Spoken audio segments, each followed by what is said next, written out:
This is Create the Next from ProCFO Partners, where every week we explore strategies and ideas for financial management and growth to help today's businesses put their financial picture in context. I'm Chris Bintliff. I'm here with Haleh Fardi from ProCFO Partners. And Haleh, I was really interested in the ProCFO and the FGC financial flywheel. That revenue model is one of your key focus areas. And I thought that was interesting because, well, I know what I'm selling. I know who my marketing is. This was like the first problem I solved when I decided to start a business, isn't it? How I'm going to make money. Tell me why this is an area of focus or concern as you're exploring this with the clients and the people that you meet. The reason it's an area of concern, Chris, is when we create a business plan, we do talk about the revenue and the numbers and how we're going to get there.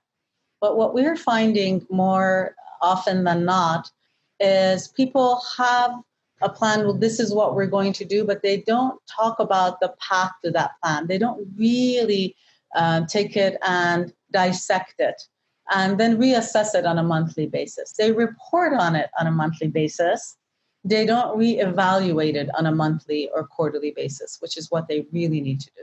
So you're saying you can't just start your business and say, this is what we do, and then hold tight to that. That needs to be a constant conversation. What we do needs to be constantly under a lens a little bit.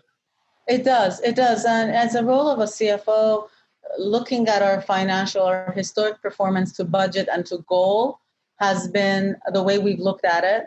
And we do a variance on it, a variance analysis. And we say we're 10% below goal. And if it's a good financial manager and a good executive, we'll take that, we'll divide it by the number of months this year, and we'll multiply it by 12, and we'll say this is where we're going to be the end of the year. All things being equal. And I've said that for so many years. All things being equal, this is where we'll be at the end of the year. But all things are never equal. That's true. That's true. I make a lot of money saying that. That's a really good point. We all have this perspective that, well, if things stay as predictable as I imagine they will, when has that ever once been true for any of us? That's it. And I remember many years ago, I used to say, I'm always within 5% of projection, because I would recast my projections every month. So by the end of the year, I'm only 1 month out. Well, that's pretty smart, actually, because you're adjusting to real world dynamics. You know, this year, we bring it up so often because it's so remarkable. No one started 2020 with the vision that we would be experiencing 2020 in the way that we had, whatever that means, in whatever way for folks. And it has required, and even the change from Q1 to Q2 and now moving into Q3 has been remarkable. Everything has been different, like completely topsy-turvy. What is that discussion like every month? What are the questions or the guidance that you're trying to understand how to deliver when you're thinking about this is what we need to make sure that we're paying attention to so we can shift 3 degrees or 13 degrees? Yes. The interesting thing is business plans are always, I want to say most of the time, business plans are met. The goal is met, just not in the timeline. So if a visionary, an entrepreneur, a CEO is tasked with a goal, COVID notwithstanding, they usually hit those goals. If they are a startup, they're like sailors. They're looking to see what the wind is. They had an idea, they go to market, and then they tack based on input. If they are a public company or a large company, 150 million, they already have systems in for 4, 5 quarter out, 2, 3 year plans. And they meet their plans because they're planning here and they're prepared for some things happening along the way. But when you're a company between 5 and 50 million, 5 and 35 million, normally companies do an annual strategy planning. Annual strategy and they planning. say, I want to create this goal. We're going to hit this goal. And they usually do their annual strategy planning in October. Yep. By November, they get the numbers out. By December, they finalize it. And in January, they're not hitting their sales numbers. Yep. And that's where the revenue model comes into play. We need to look at it beyond the numbers. What is your closed cycle? It's what you're selling, still what the clients are buying. And as a CFO, we look at the numbers underneath that because there are many sales consultants who do this better than we do in terms of what's your market and what's your product and what you're pricing. We do the analysis to say this is not happening right now, and we really help them if they're, depending on the size of the company, if there is a director of sales, we let the numbers inform and we say you need more time.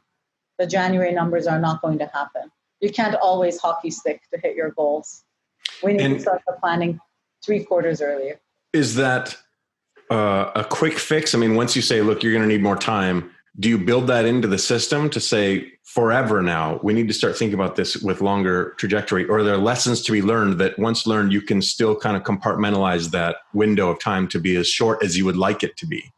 That's an interesting, I have to answer yes and yes. It is immediate because I hardly ever plan year one. Year one is status quo and what is it called? Bailing water. Yeah. Like something's happened. Well, I really like the 5-year vision because it helps the CEO look forward. And who knows where we're going to be 5 years from now? We don't know where we're going to be 5 months from now. But I like, where are we going? I really like the 3-year plan because I believe the 3-year plan is an executable plan.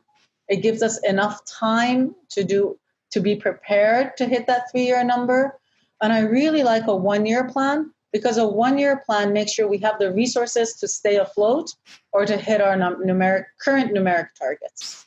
So yes, it's immediate in that we have the IP and the framework to create that. What are your goals and what are measurable targets? Yeah.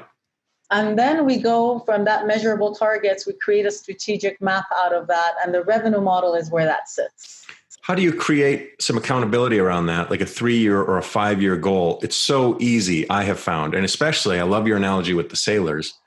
And as a marketer, this speaks to me. The wind can change quickly. The waves can start bearing us in a much different direction than we planned. And we need to pay attention to those things. And sometimes we fight the wind, we're asking for trouble. And other times it's exactly what we need to do so we can get back on course. So what sort of accountability measures do you like to see so that I don't get distracted and 2.5 years in, I'm starting to do something completely different? Or is that the right thing? Should I be thinking, well, if you're doing something completely different than you thought, we need to look at the business realities that are informing that decision and start to adjust accordingly? So unless you're Columbus and you can just change the name of the country and the people.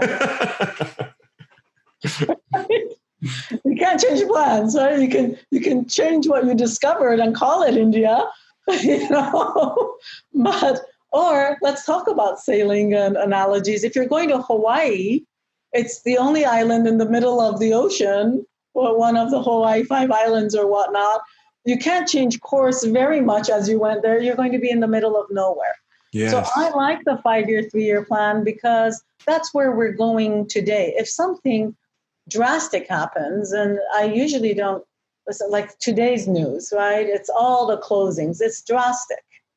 And of course, they were not planning for brick and mortar closures. So that's drastic. But it's rare. A pandemic is once every 1,000 years. It's rare. Mm-hmm. Other things recover, and this even will recover in 1 or 2 years. It'll look different. So yes, you need to be able to pivot, but that's the 3-year plan. We still want to be a national organization. That's one of the goals. We still want to have a strong foothold and have established an X market share in 10 cities. We still want to be known, let's talk marketing, as the leader in this product. Those are the 3-year goals. Then you put measurable targets around that. That is fascinating. Around that. So how you get there can change, but you still need to arrive at the island. You can't be floating out in the middle of the ocean. At the island. Yeah, absolutely. And that's the part that people, when they set goals, it's usually numeric. It's a generalization of a certain pocket of company size. Startups are audacious. I want to solve this problem. And then they go out and there's the reality of the world. My daughter always says, I want 6 children. Start with 1 and see how that goes. A lot of startups are like that. I'm going to be $100 million in 3 years. We're like, okay, let's get the product to market. And then maybe it happens. Sometimes you have those unicorns. But in the companies 5 to 50 million, usually they set numeric goals. The owner or the founder has a personal vision. It might not be aligned or engaging enough for the team. And in order to have an executable business plan, you really need to align the personal purpose and the corporate goal. And it needs to be engaging for the team. And it needs to be the goal, the objective first, and then the measurable targets, the numbers then. And then we use those numbers to guide us into pivoting. Once you have that in place, that revenue model conversation becomes much more clear. Yes. And back to your flywheel. That's why some things feed into other things, because once you have that goals and strategies in a place that makes sense, it makes the revenue model inevitable. Is that accurate? Absolutely. The revenue model is really interesting in that because, look, we talked about goals. We talked about measurable targets. I want to be national. I want to be $20 million.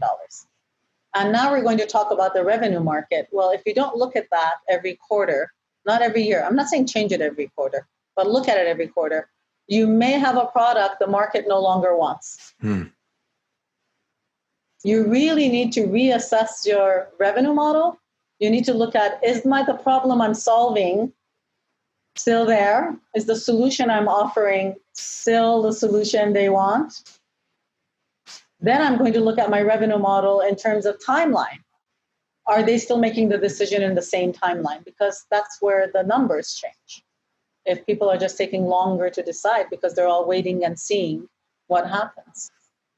This is where we're looking at our compass more often, back to the being on a ship. So this is where instead of checking our compass once a year to see how it's going and if we're still on track, we're checking it on the daily or on the monthly or on the quarterly with much more intention, so that we are, if we're moving off track for some reason, we at least understand why and then what to do to get back to where those goals are pointing us to. Back to a conversation you're going to hear over and over, context versus content. Yeah. If we're looking at the financials and the performance of the revenue to model, we're looking internal. We're looking at what we did. In order to look at and achieve our revenue goals, we really need to look external. And we need to not do that we need to do that in our monthly reporting. So don't just look at your numbers and say, this is what happened. Well, oil and gas went away or COVID happened. You need to look at, what does the market need now? What can I add or complement with my current products to gap fill? Well, how can I innovate right now? And we saw that in COVID. We saw so many companies destroyed, and we saw so many companies really succeed because they were in plastics and they just pivoted to masks immediately. Because that's what their market needed. And those are companies, those agile companies are the companies where they're looking at it. They may not call it revenue model. That's in my world. It's the CFO world or the sales, if you're play a role in sales. But it's innovation. It's pivoting. And financial information should be used for that. Haleh, thank you so much for this conversation about the revenue model and how it intersects with so many other things in the organization and how we should be paying more attention to it more often so that our business can grow towards that strategy that we're setting. Appreciate it. Thank you. Thanks for watching, and a special thanks to our subscribers. Consider becoming one today. Visit ProCFOPartners.com for more strategies and ideas for financial management and growth to help you put your business's financial picture in context.